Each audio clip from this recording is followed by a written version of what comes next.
देखें, uniform civil code पे मैं अक्सर बातें करता रहा हूँ और मुझे लगता है कि आज ये एक नेशनल मुद्दा तो है, इंटरनेशनल मुद्दा भी है, लेकिन बहुत ही कॉम्प्लेक्स सब्जेक्ट है, बहुत पेचीदा सब्जेक्ट है। लॉ वैसे ही कॉम्प्लेक्स होता है।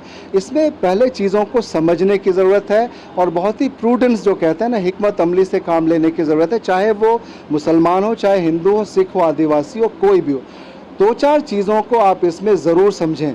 सबसे पहले अगर आप कोई ओपिनियन देते हैं या अगर आप कोई रिएक्शन देते हैं या आप चाहे इसके सपोर्ट में बोलते हैं या आप इसके अपोजिशन में आते हैं, आपको दो चार चीज़ों को समझने की ज़रूरत है।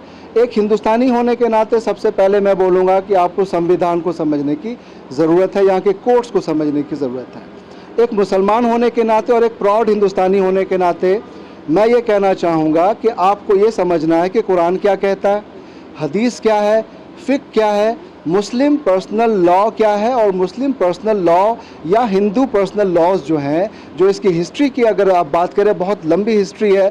आपको ये समझने की ज़रूरत है कि ये कैसे शुरुआत इसकी हुई, और जब ये शुरुआत की आप बात समझेंगे, चीज़ों को जानेंगे, फिर आपको ये समझना होगा कि आने वाले दिनों में जो ये चर्चा में बात आई जिसको लोग पॉलिटिकल एजेंडा कह रहे हैं, तो उस पॉलिटिकल एजेंडा को भी अगर मान लिया जाए कि ये पॉलिटिकल एजेंडा है, तो आप ड्राफ्ट तो देखना चाहेंगे ना। पहले हमें लगता है कि इसके ड्राफ्ट को देखा जाए। जब आप इसके ड्राफ्ट को देखेंगे, मसौदा कोई सामने आएगा, क्योंकि इतने बड़े मुल्क में जहां इतनी बड़ी आबादी, आज हम दुनिया की सबसे बड़ी आबादी हैं, चाइना से भी आगे बढ़े हुए हैं, और इतनी बड़ी आबादी में ख़ास तौर से डाइवर्सिटी बहुत ज़्यादा है, विविधताएँ बहुत ज़्यादा हैं, और इतने सालों से, अंग्रेज़ों के ज़माने से आज तक कोई ऐसा बड़ा मसौदा हमारे सामने नहीं आ सका है जो यूनिफॉर्म सिविल कोड का एक कंप्लीट, जो कहते हैं ना, उसका एक फॉर्मेट, कोई ड्राफ्ट हो। तो इसमें इतनी आसानी होगी नहीं। पहली चीज़ ये है कि इसमें स्टेप वाइज करने की ज़रूरत पड़ सकती है। दूसरी चीज़ है कि सिर्फ मुसलमानों का मसला नहीं है। माइनॉरिटीज़ को मुझे नहीं लगता है कि बहुत ज़्यादा अभी रिएक्शन देना चाहिए, पहले समझना चाहिए, ड्राफ्ट के आने का इंतज़ार करना चाहिए। साथ में आप देखें कि दूसरी कम्युनिटीज़ जो हैं, जितनी भी हैं, चाहे मैंने अभी आदिवासियों की बात की, आप हमारे सिख भाइयों की बात करें, आप साउथ और नॉर्थ और जो जितने भी रीजन्स हैं उसकी बात करें, हर किसी का इससे सीधा संबंध है, डायरेक्ट ताल्लुक़ है। अब इसमें जब तक आप इन चीज़ों को समझेंगे नहीं, इन तमाम लॉज़ को नहीं समझेंगे, तब तक किसी भी तरीक़े का रिएक्शन देना मुझे लगता है कि बिल्कुल सरासर बेवकूफ़ी है। आने वाले दिनों में मुझे तो लगता है कि सरकार को ख़ुद भी बहुत सी चैलेंजेस को फेस करना पड़ेगा इस लॉ को इम्प्लीमेंट करने में। आपने देखा CANRC जो है, उस लॉ की बात चली, अभी तक वो कहीं ना कहीं एक ठंडे बस्ते में जाके पड़ा हुआ है। आने वाले दिनों में इस लॉ का क्या बनेगा, कैसे होगा, क्या होगा, ये बहुत ही बड़ा एक क्वेश्चन मार्क है। अभी से हम आपसी जो एक हार्मनी है उसको बिगाड़ देते हैं। अभी से हम ये सोचने लगते हैं कि हमारा अगर मुसलमान है तो इस्लाम ख़तरे में है, मुसलमानियत ख़तरे में है, या हिंदुस्तानियत ख़तरे में है। ये तमाम चीज़ें सिवाय इसके कि फुलिशनेस जो कहते हैं, बेवकूफ़ी है, उससे ज़्यादा मेरे हिसाब से कुछ भी नहीं है। वक्त का इंतज़ार करिए और इन चीज़ों को समझिए। समझने के बाद एक चीज़ मैं ज़रूर जाने से पहले कहूँगा कि जो एक एंग्लो मोहम्मडन लॉ है, एंग्लो हिंदू लॉ है, इन चीज़ों को लोग समझें, जानें और संविधान को पढ़ें, और समझने के बाद देखें कि दूसरे तमाम जो बड़े ऐसे कंट्रीज़ हैं पूरी दुनिया में, अगर मैं मुसलमानों की भी बात करूं तो वहाँ पे तमाम मुस्लिम कम्युनिटीज़ वो बहुत प्रॉस्पर कर रहे हैं।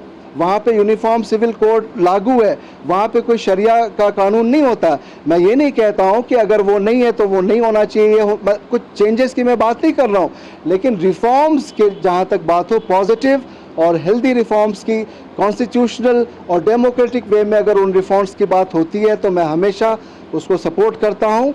और मुझे लगता है कि आने वाले दिनों में जब चीज़ें सामने आएंगी, जब तक आप ब्लैक एंड वाइट में चीज़ों को नहीं देखें, लोगों की सुनी सुनी बातों में बिल्कुल बहकना नहीं चाहिए। अभी एक सवाल मुझसे किया गया, एक बहुत ही सीनियर जर्नलिस्ट थी दिल्ली में, वो अभी तमाम यूट्यूब पे भी वो इंटरव्यू मौजूद है, उस पर उन्होंने कहा कि कई मुसलमानों को ये लग रहा है कि आने वाले दिनों में तमाम मुसलमानों को जो शादियाँ होंगी तो फेरे लेने पड़ जाएंगे।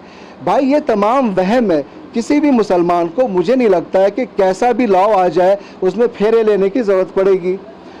और इस तरह की तमाम जितने भी कन्फ्यूजन है वो हम तब समझ सकते हैं जब हम कॉन्स्टिट्यूशन को जानें और इस ड्राफ्ट को समझें। एक बहुत ख़ास बात है जो आपके व्यूअर्स को मैं बताना चाहूँगा, ये यूनिफॉर्म सिविल कोड को लाने की जो बात चल रही है वो आर्टिकल 44 का जिक्र होता है। उसमें कहा जाता है कि उस वक्त की जो भी सरकारें होंगी वो एंडेवर करेगी, कोशिश करेगी कि उस वक्त अपने हालात को देखते हुए यूनिफॉर्म सिविल कोड को इम्प्लीमेंट कर सकती है। ऐसा नहीं है कि वो उसको ऐसी कोई लैंग्वेज उसमें नहीं लिखी गई है जिसमें ये कहा गया है कि आप उसको लागू करें। उस लॉ के हिसाब से सरकार अपना काम कर रही है। डॉक्टर साहब, पहले भी कुछ सवाल आपके micro minority community, Ahmadiyya community के लिए भी फतवा जारी किया गया जो मुसलमान नहीं है, यानी वक्फ बोर्ड जितने भी स्टेट में है उनको वहाँ प्रॉपर्टी का हक न मिले। किस तरह से आप देख रहे हैं, क्या उनके लिए यकसानियत ही होगी? देखिए, अभी उस सवाल पे मैं फ़ौरन आऊँगा। अगर एक बात मैंने पूरी नहीं की आपके पुराने सवाल पे तो थोड़ी सी प्रॉब्लम होगी।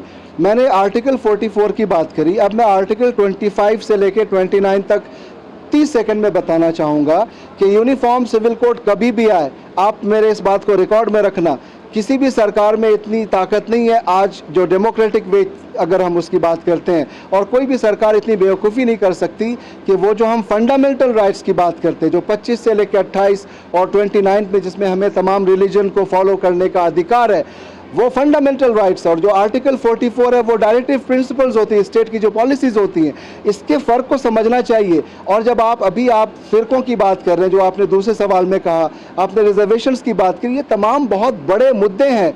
ये बात बिल्कुल सही है कि जब हम मुसलमानों की बात करते हैं और जब हम फ़िरकों में बटे रहते हैं, ये एक बहुत ही बड़ा कहते हैं ना एक प्रॉब्लम है हमारे साथ। इन फ़िरकों में बटे रहने की वजह से हम बहुत सी चीज़ों में नुकसान उठाते हैं, और ये इस कमी को मैं खुद एज अ मुस्लिम एक्सेप्ट करता हूँ। कोई किसी फ़िरके में बट जाता है, कोई किसी फ़िरके में बट जाता है, जबकि इस्लाम ये कहता है, हालांकि मैं कोई इस्लामिक स्कॉलर नहीं हूँ, मुस्लिम स्कॉलर ज़रूर हूँ, लेकिन जितनी मेरी समझ है मुझे लगता है कि हमारे इस्लाम के अंदर ये कहा जाता है कि हम सब भाई हैं, हम सब भाई बहन हैं, हमारे कोई फ़िरका नहीं है। जब हम फ़िरकों में बढ़ते चले जाएंगे तो हम चाहे रिजर्वेशन की बात करें, चाहे यूनिफॉर्म सिविल कोड की बात करें, चाहे आपसी हम सद्भावना की बात करें, शादी ब्याह की बात करें, तलाक की बात करें, ये तमाम मुद्दे यूनिफॉर्म सिविल कोड में आने वाले हैं। और इन तमाम मुद्दों में मैं दोबारा कह रहा हूँ कि अभी बहुत जल्दीबाजी होगी। देखिए, मानसून सेशन चल रहा है, बहुत सी बहस होने की इम्कानात थे, लेकिन आपने देखा कि अभी ये तमाम ड्राफ्ट्स अभी तक, जो मैं भी 3-4 रोज़ से तो बहुत बिजी हूँ, मैंने ये फॉलो नहीं किया, लेकिन मुझे नहीं लगता कि कोई भी ड्राफ्ट अभी तक हमारे सामने आया है, और मुझे लगता है कि अभी आ भी नहीं सकता। इंतज़ार कीजिए और समझिए कि होता क्या है। अभी कहता है ना, इब्तदाए इश्क है, रोता है क्या, आगे आगे देखिए होता है क्या है। ये जब हो जाएगा फिर समझिए, अभी थोड़ा सा इंतज़ार करिए।